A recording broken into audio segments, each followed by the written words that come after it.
Sometimes when we speak about Sri Aurobindo's these thoughts or views or ideas, experiences, realizations, whichever way we put it, about karma, etc., then people think that whether it's in line with tradition or not with tradition, etc., etc. Not that everything has to conform to the tradition to be true, but very few of us are aware that the entire Rig Veda doesn't talk about these things, papa, punya, and transmigration and the punishment. It's not there. Much of Vedic writing does not contain this. It's just we carry it in our heads because much later some commentators who wanted to explain these problems which we experience, the whole Rig Veda is basically concerned with here and now, our journey here. And it says we dwell in ignorance and it must be slain to awaken to that light. And it invokes the Agni, the fire of aspiration, to remove the covering. It's a beautiful story about man's life here. That's the beauty of the Rig Veda. It's not about the beyond. It speaks about that there is another realm, a more beautiful realm to which we can aspire and where we can ascend. And the gods can descend into us and reshape us. But it's not about that, okay, there will be a sin, and this conception is not there in ancient Indian thought. So where did it come from? So it comes particularly in the Brahmanas. Shatpat Brahman, for example, talks about this passingly. That too depends on how one interprets it.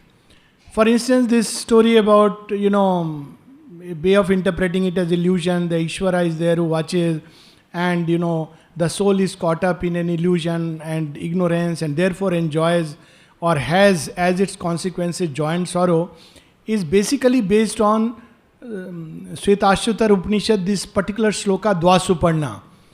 And sometimes we feel that the commentators, though they have been very nice people, spiritually oriented, they have exaggerated the sense of the verse because, there is a need to explain.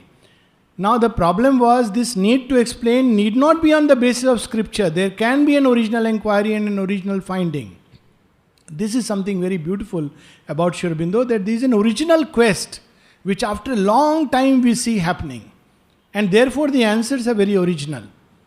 In the Gita, first time we see explicitly about transmigration, but in a very different way, and reward and punishment. But it is not at all the way we understand. It's not like external situations will be good if you have done good deeds. But something very intrinsic, very subjective. For instance, and very different. For instance, the Gita would say that a karma, action done in tamas, in a state of tamas, clouded consciousness, will increase delusion. Now, it includes even a dana, which is regarded as a good deed. When we give something with so-called generosity, but it is done without consideration of time, place, person and the Shastra, then it doesn't help us. It may be a good deed to an onlooker that, so-and-so is involved in charity, giving billions of rupees to support, orphanages. It's a good deed. But it doesn't help us to get free from ignorance. It strengthens ignorance. Amazing. It increases the state of delusion and clouded consciousness. So it's even in the Gita where we find references to karmic theory, it's not like if we do a good deed, there will be nice palace and a silver spoon in the mouth. And even well-meaning, great commentators and realized people, realized in some level, have ended up reducing the question to trivialities. So they invoke the karmic theory to say, how else can you explain that some children are born in a rich family, some in poor family? The point is we can explain all this without involving karma at all. But they forcibly, try to fit it. So this is just as a background that what Sri Aurobindo is revealing here is very much in line with the original Vedic thought. This part, that if there is ignorance, there will be suffering, slay ignorance and emerge into freedom. But there is another dimension which he brings in. Pain is not just to push us out of comfort zone, but there is something else which pain does. And this is the second level for the necessity of pain in life and suffering, or the worth.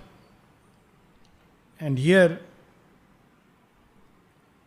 Few lines below on page 644, there is an amazing line. Men die that man may live and God be born. It's an amazing line. Whenever we see large scale catastrophes like the dance of Kali destroying a whole past, men die that man may live and God be born. We saw this through the two great world wars. Men died like swarm of flies. They died. And much destruction took place.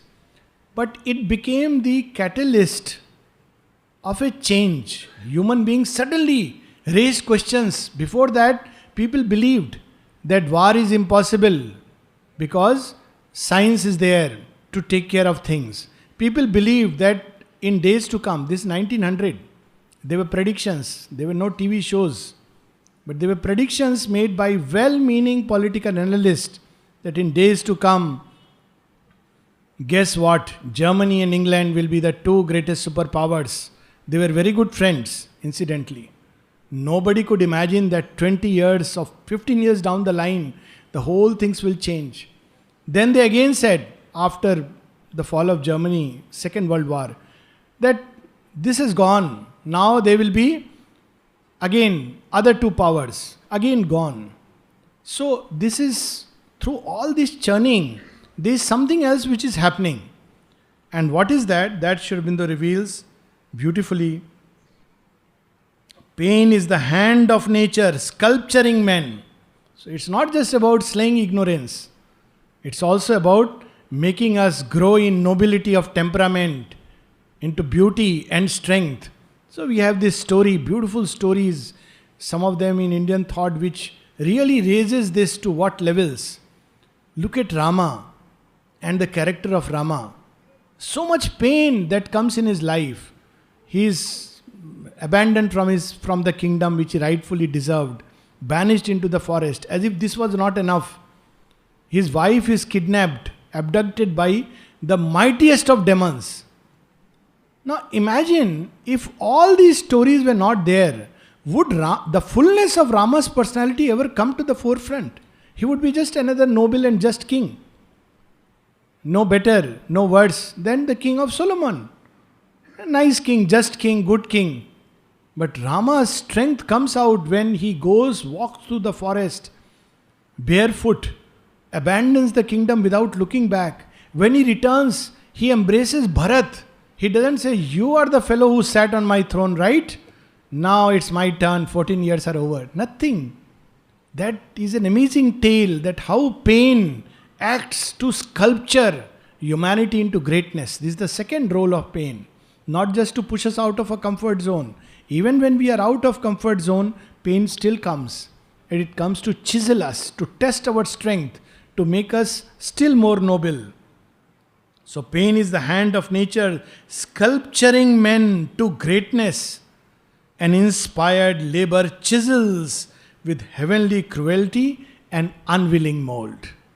So it's not just about freedom from ignorance. It's also about making us more beautiful, more perfect. It goes on, this laborer keeps on working till we are really shaped into the perfect Godhead.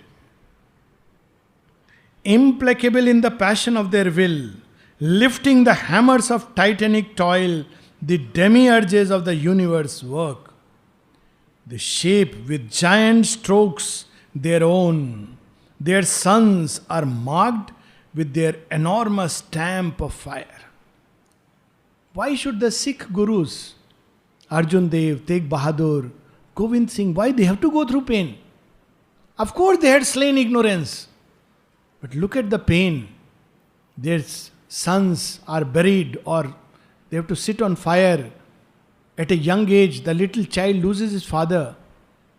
That brings out the greatness. No wonder they could bring out first attempt at a spiritualized society. Sri Aurobindo speaks about that. Was done in Sikhism. It was an effort, an attempt. It didn't work out fully, but it was an attempt. So who were these people who tried to bring it out? They were marked with that stamp of fire.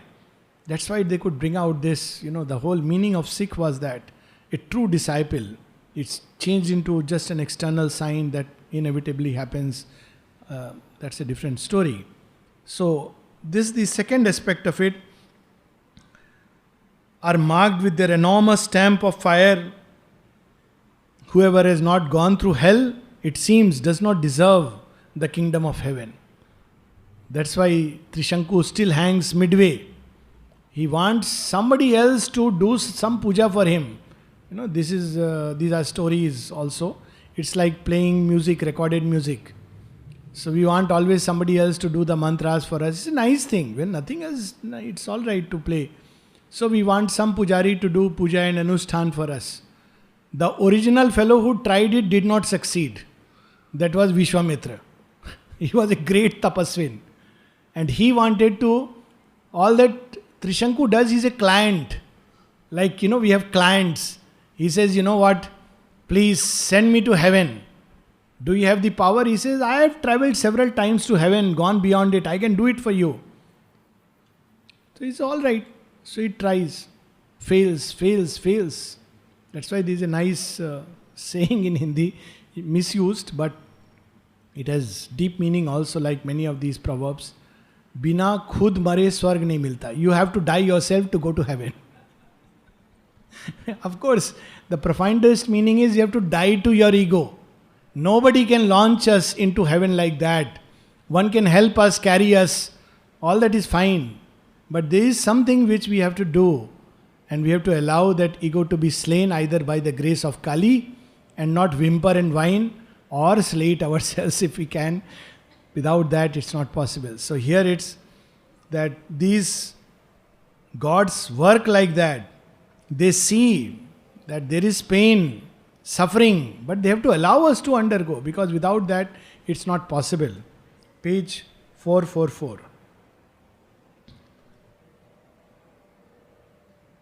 Although the shaping God's tremendous touch is torture unbearable to mortal nerves, the fiery spirit grows in strength within and feels a joy in every titan pang. Shaping God's tremendous touch.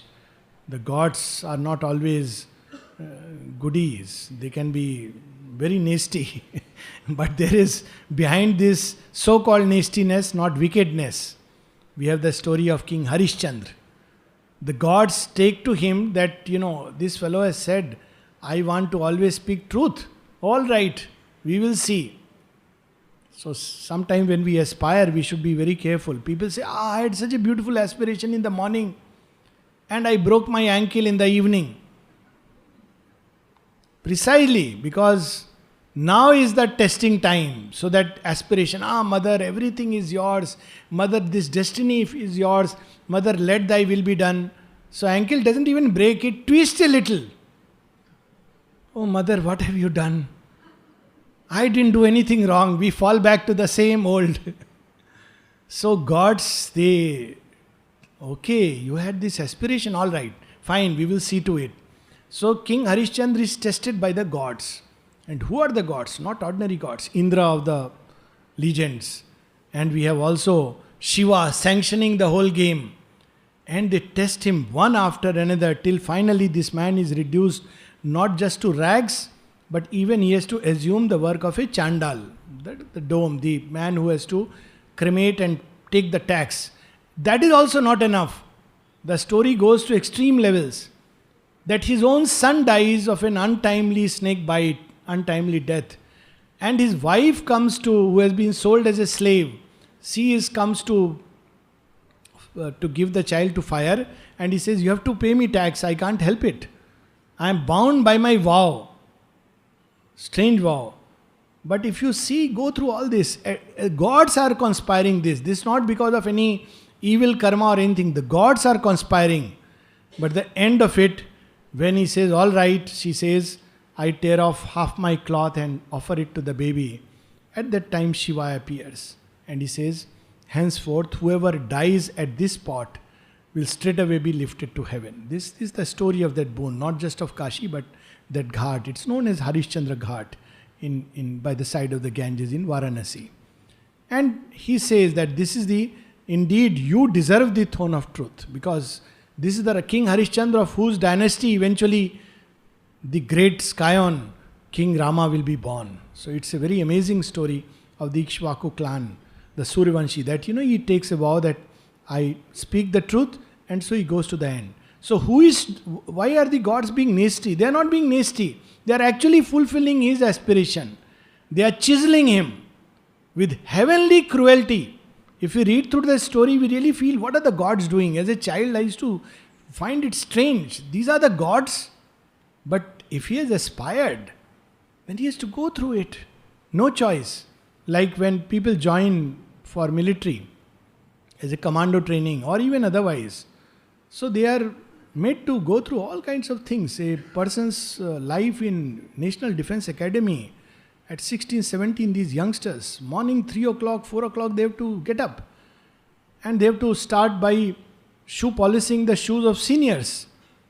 And then, vigorous, rigorous physical training. By the time they go to bed, it's 11 night. They have to go through it. Naturally, if you don't do it, tomorrow you'll be just a sitting duck shot. So this is how one has to go through training, and that time they curse their teachers. They are very cruel, very cruel. But these teachers know that if we are not cruel now, this fellow will be just killed by anybody when he is lifting the gun. So this is called heavenly cruelty. So there is the other sense of pain, not just to free us from ignorance, but to chisel us. But the soul knows. Ego suffers, soul knows. Feels a joy in every titan pang. With every mastery that, it's part of my training. And then he lifts it to a third level. What about those who are freed from ignorance? What about those who are so beautiful and perfect in every which way? As we said, what about Rama? What about Buddha? What about Sri Aurobindo? Even if we see the human personality, Sri Aurobindo's, even that human love, of course his divine love and compassion is incomparable. We'll have occasion to talk about it. I resist the temptation to flow in that direction.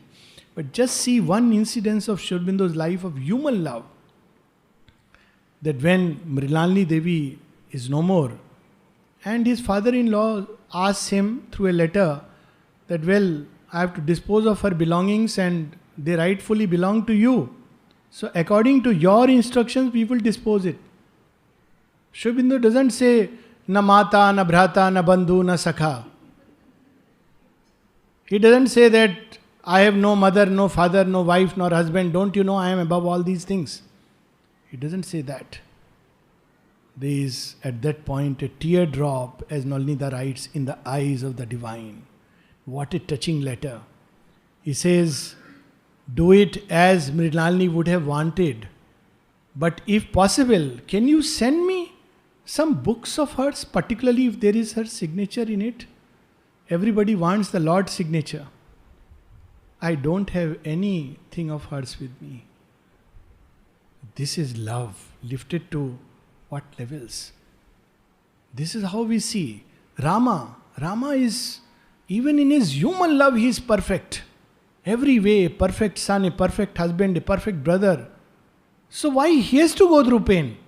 He is not even ignorant. He has studied in the school of Vishwamitra and Vasishtha. His Kundalini is awakened. All these experiences Rama had even before going for the forest. He was a knower of Brahman. That's why when Rama walks into the forest, the sages and seers, they welcome him. They know that he is not just another king, but a knower of Brahman. That's how he is known.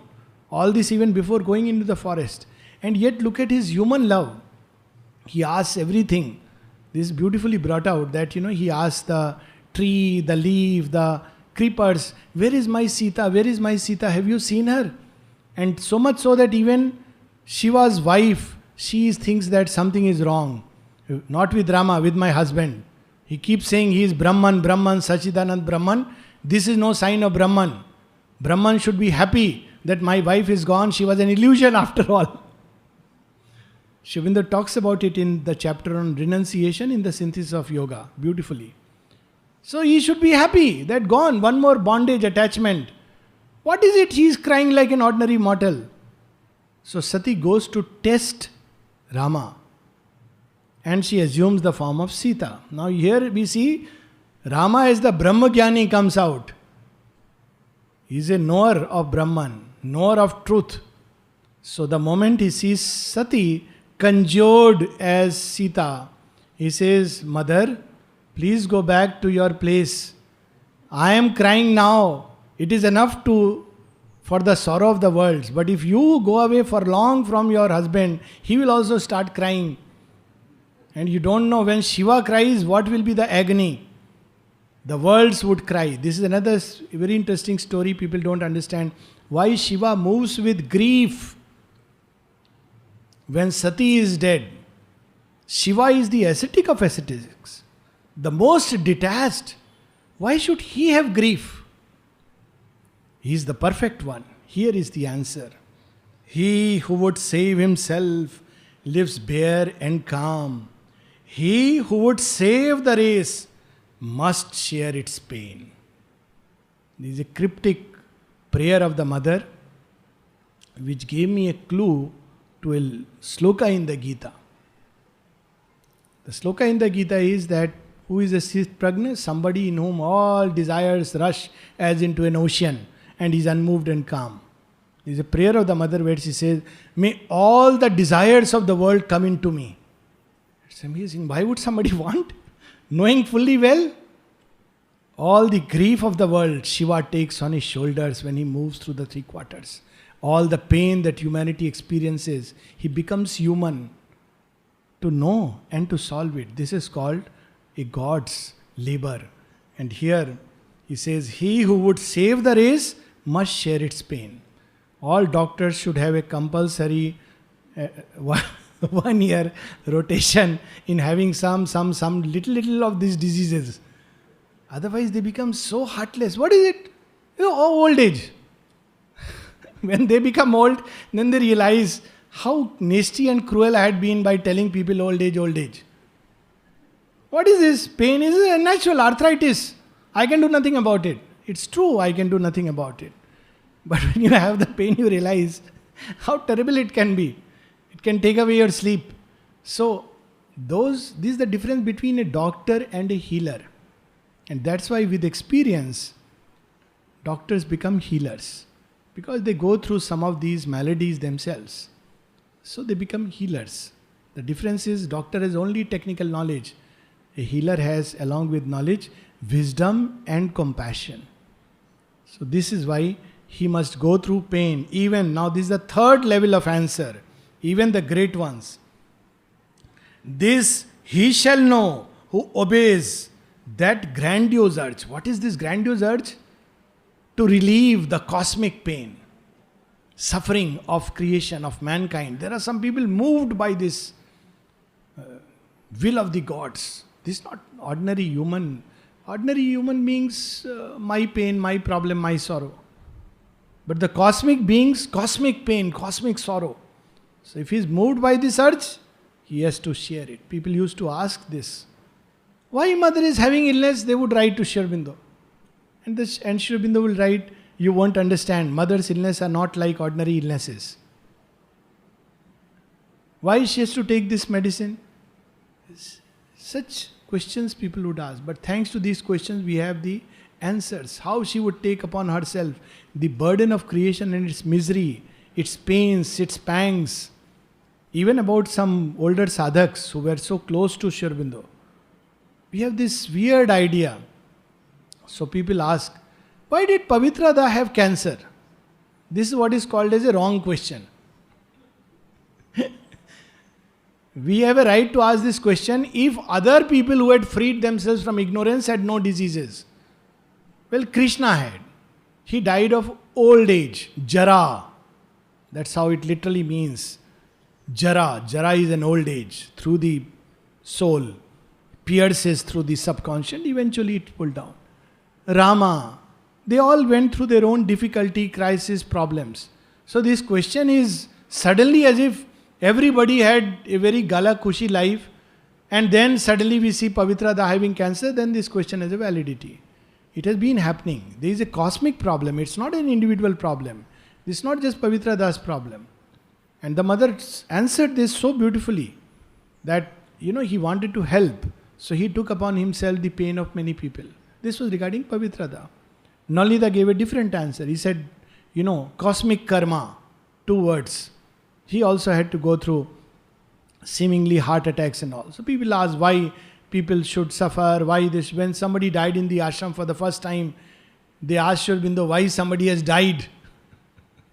Before the supramental descent and change, everybody should be free from death without doing anything. So these are the questions which people raise. Here is an answer. The great who came to save the suffering world and rescue out of time's shadow and the law must pass beneath the yoke of grief and pain. We must know the problem, the disease, then only we can give the remedy. Very often they are very close to each other. Mother speaks about it throughout in the agenda, which goes to the heart of the mystery. And then she says that, the problem and the solution coexist. This way there is pain and this way there is delight. She speaks of that repeatedly. They are caught by the wheel that they had hoped to break. On their shoulders they must bear man's load of fate. Heaven's riches they bring, their sufferings count the price. Or they pay the gift of knowledge with their lives. So we see the story of many ones, Socrates paying the gift of knowledge with the life, Jesus Christ from the cross, John of Patmos, crucified, beheaded. All these are, they have paid the gift of knowledge with their life. Sri Aurobindo and the mother themselves. And they have said repeatedly, if we wanted to live in the supermind from the beginning, we could have easily done so. But then the work would have left unfinished. So they included everybody. He speaks of that. The mother has identified with all of you. Somebody asked the mother, Mother, why are you so serious? What a question. All right. Mother says, maybe when I have to come down a few steps below, because all of you are unhappy. So she has to bear that burden on herself. So these are things which are beyond our comprehension, that even the great, they identify. That is the beauty of mother's action, that she identified with us, identifies with us, and therefore she takes this great burden. Like Shiva drinking the poison. The Son of God, born as the Son of Man, has drunk the bitter cup, owned Godhead's debt. The debt, the eternal, owes to the fallen kind. Even for this, he's not saying it's a great sacrifice. He says, I owe this to you. This is called magnanimity. I owe this to mankind. I owe this to earth. Because it has come out of me, I have to find a remedy. Few lines below. A retribution smites the incarnate God. The Creator bears the law of pain and death. A retribution smites the incarnate God. His love has paid the mortal's road to heaven.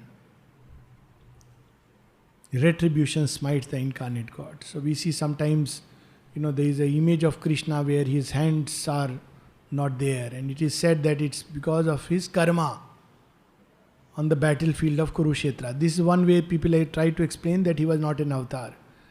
On the contrary, precisely because he is an avatar, he takes the cosmic karma, the entire problem of Mahabharata, all the deeds, all the pain, all the so-called, violence and the gory deeds, he takes it upon himself. This is called a retribution smites the incarnate God. And that's why he could tell Arjuna, Aham tva sarva papebhyo mokshishyami ma shucha. I'll free you from grief and pain. How? I'll take it upon myself. If so be it, so be it. And this goes on.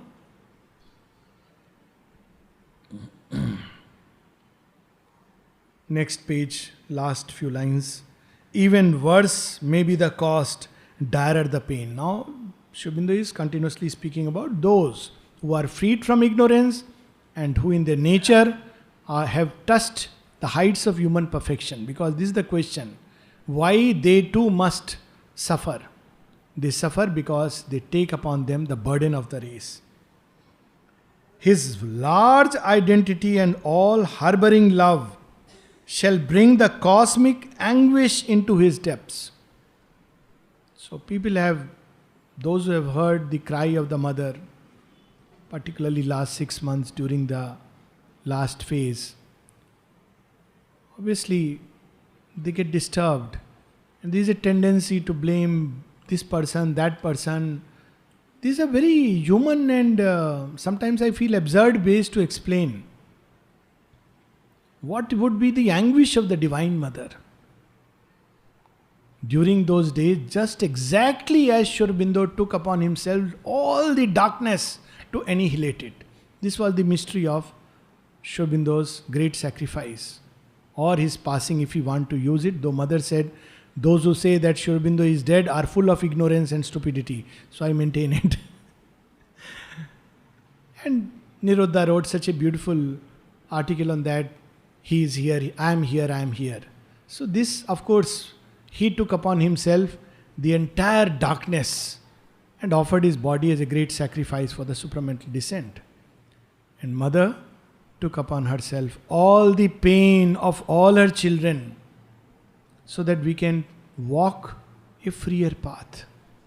She was absorbing all the pain of creation into herself because she had this is my own revelation, and I have logic and reason and experience to back it up, but that's not what we are going into. She had transformed her body and she could have just finished the matter there. But she hangs on to the physical body, takes upon it all the pain, because now she must do the great act as much as possible to absorb and take it. She gives hints in agenda at several places. And then she absorbs it, till a point comes and that shell which had served its purpose anyways, it breaks down. This is the great gift, the great sacrifice, because the Divine Mother, creation is a sacrifice of the Divine Mother. Its journey is a sacrifice of the Divine Mother. And its fulfillment has to be through the great sacrifice of the Divine Mother. The last bit in the yagna of creation. The sorrow of all living things shall come and knock at his doors and live within his house. A dreadful cord of sympathy can tie all suffering into his single grief and make all agony in all the worlds his own. This is another type of spirituality. One type is cut oneself off from everything. Jyoti Priya wrote to Mother that other day, we were reading in the Hall of Harmony, that what should I do? Some people say that all these talks and you are, she used to give a lot of beautiful talks to a lot of people and she was a great teacher. And some people started remarking, this is not yoga and she has gone away from yoga. A sign of yoga is to remain silent and don't do anything. I mean, do some work given to you by the Divine and follow that path. So she wrote to the Mother, asking her answer. Mother gave a beautiful reply. First she said, how else do you think I work in the world if not through people like you? You are a wonderful instrument and you have chosen to serve. Long, long back. And then she also says that when you choose thus, when you want to participate in, she says there are two kinds of path. Actually, Jyoti Priya asked this question, but isn't it easier and faster if I stop this and just concentrate on my own sadhana? She said, yes, you will go faster. She didn't deny it. She said, but the other one is a richer and vaster path. And she said, it's a cosmic path and it's very beautiful. So one is where we concentrate only on our own personal sadhana and it's a valid path. And there is no doubt that one goes faster. The other is we include everything and everyone and go together, which is, She says it's the cosmic path. That's how God walks through humanity. And it's a richer path. And she adds, it's very beautiful if one can do it. So here is that one has to go through. So all suffering into his single grief and make all agony in all the worlds his own. He meets the ancient adversary force. He is lashed with the whips that tear the world's worn heart. And it goes on, and then he lifts the question to one more level, still further. All right, all this is fine, but still, what is this original mystery which binds us to ignorance, and even he has to battle, because now first time Sri Aurobindo has hinted adversary force. So the question is, what is this adversary force? Where has it come from? What is it? And so a few lines below on page 447, somewhere in the middle,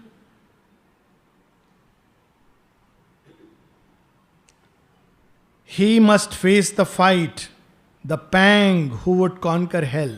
We can't conquer hell without, facing it. Savitri knows it. She is a conqueror, not an escapist. That's why she has refused the queen's suggestion of marrying someone else. She knows how to conquer.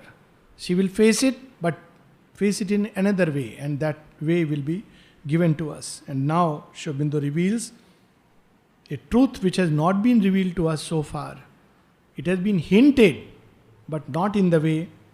A dark, concealed hostility is lost. No more human karma. It has gone far beyond. You have done a karma, so you are suffering. Childish philosophy. Look at how far Sri Aurobindo carries us. A dark, concealed hostility is lost in the human depths, in the hidden heart of time that claims the right to change and mar God's work. It has a right, even these dark forces. And it's the adversary force born of old. It is also emerged from that consciousness that what is its right, where does it come from? Sri Aurobindo will reveal us in subsequent passages. It leaves a mark on thought and speech and act. It stamps stain and defect on all things done. First time he is revealing the secret of this adversary force. What is its role? Its role is basically at the far end it stands, waits for you. What is its role? To stamp. Through or not through. Divine is a perfectionist or perfectionist. Not even one sigma. He wants not even one single error. So he is given this right to the adversary for stand there, check my samples as they come through. Only let the most perfect pass. The mother explained this beautifully. These adverse forces are actually instruments of sincerity. But then she adds, why they are adverse if that is the case? She says because they forget one thing which makes the world of difference. They forget grace. So that's what we have to remember. They are instruments of sincerity. So what do? They reveal to us the many imperfections. So they stamp. Look at what an image it is.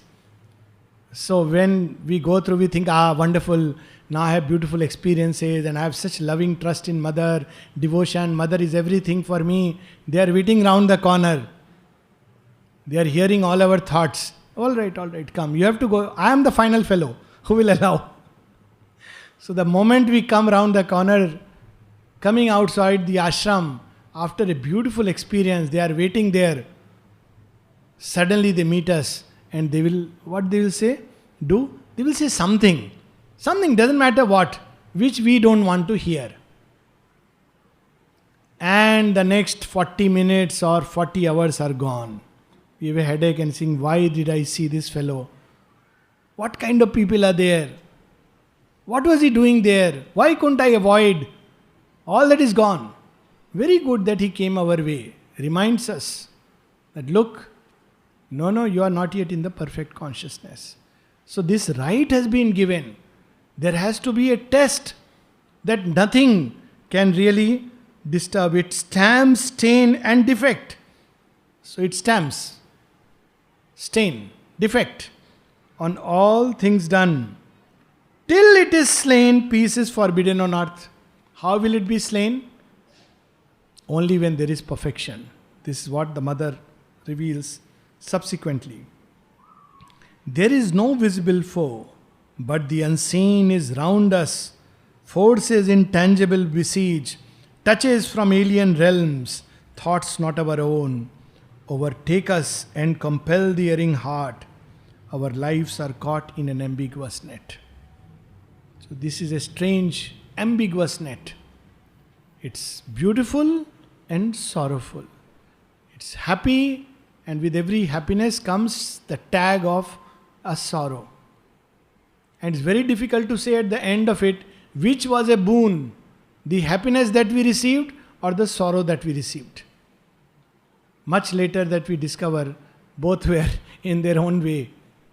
So it is an ambiguous net where it's hard to say whether this is good or that is good.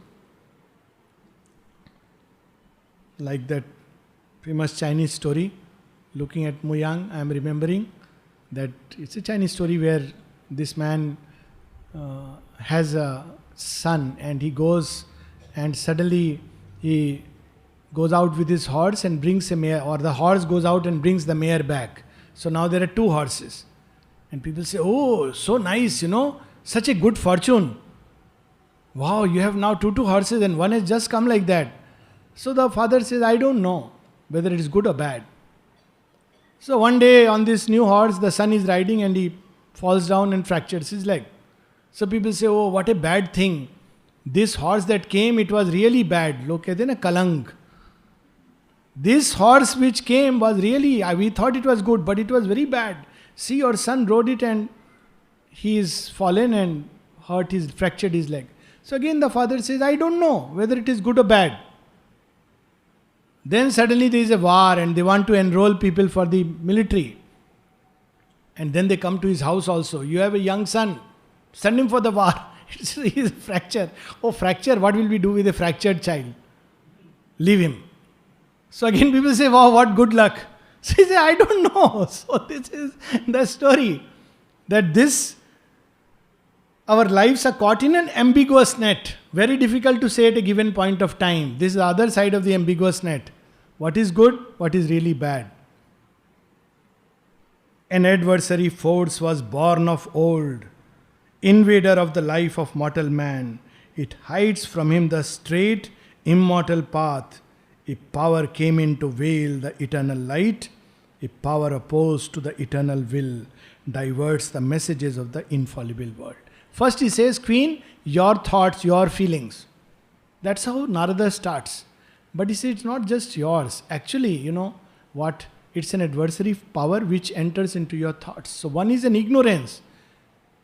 Nature's ignorance. Now this ignorance is supported by bad guys. Really bad guys. That's why we have all these politicians. I hope there are some good politicians coming around. But all of them have these dons and, goons. So you tackle the goon, that's not the problem. This fellow was a small fry. The real fellow is sitting behind. So there is the ignorance of nature which we have to remove. But this ignorance and darkness is supported by a cosmic forces. We read about it in the Vedas. But their role in human evolution, first time we see in Mother and Sri Aurobindo. They don't allow us to walk the straight path. A whisper lures to evil the human heart. It seals up wisdom's eyes, the soul's regard. Everybody knows what is the right thing to do. So the worst thing we should do is to tell a person what is to be done. Everybody knows it. The problem is how to do it. I am unable to do it. This is the problem. So why one is unable to do it? Because there is a force which seals. Till it is slain, peace is forbidden on earth. We have to take it head on. At some point of time, one has to grapple with this power, this force. It is the origin of our suffering here. First time we see in the history of spiritual literature that it's not karma, it's not even ignorance, all these have role to play. But the origin of suffering is inconscient. Nowhere else we find it. And then it ends this part where we had stopped. So we'll start tomorrow from page 448, where we had stopped last time. This all must conquer who would bring down God's peace. So if we want to escape into God's peace, we don't have to bother about it. We have to just find an exit door. But if we want to have perfection here, then we have to conquer it. So we have two choices. If we want escape, we don't have to bother about all these forces. We have to find an exit door. Doesn't matter any which way. But if to bring down this peace, then it's important. If I have a rat in my house disturbing me, there are two solutions. One is to find a way to go out. Or to simply say, this house is not mine, the rat is not mine. This is the most funny thing, but it's okay. This one way. The second is, I need to work out on this house, either find that rat wherever he is, catch him by the tail and finish him. Or throw him out, with apologies to the environmentalist. We have to do something. If I have to live in the house, I mean, it's a perpetual problem. So this must be slain if there must be peace. This hidden foe lodged in the human breast. Of course, I can pactize with the rat. I am friends with the rat. It doesn't really solve the problem. It's just a nice way to pactize with ignorance and fate and say, well, with suffering. This hidden foe lodged in the human breast, man must overcome or miss his higher fate. This higher fate is transformation. This higher fate is not mukti. For that we don't have to so much worry about these forces. But there is a higher fate, greater than mukti. When Pavitrada came here and Sri Aurobindo asked him, what do you want? He said liberation, because till then he had heard about it. He had been to many sadhus and all this, even with the lamas, he had lived in monastery under difficult condition. Sri Aurobindo says there are quite a few people, yogis in India, who can give you liberation. But if you want something greater, you may stay on. Now it was an eye-opener. What is greater? Is there something greater than liberation? A greater possibility? Yes, there is. That is the higher fate which Sri Aurobindo is referring. Man must overcome or miss his higher fate. This is the inner war without escape. So we'll stop here.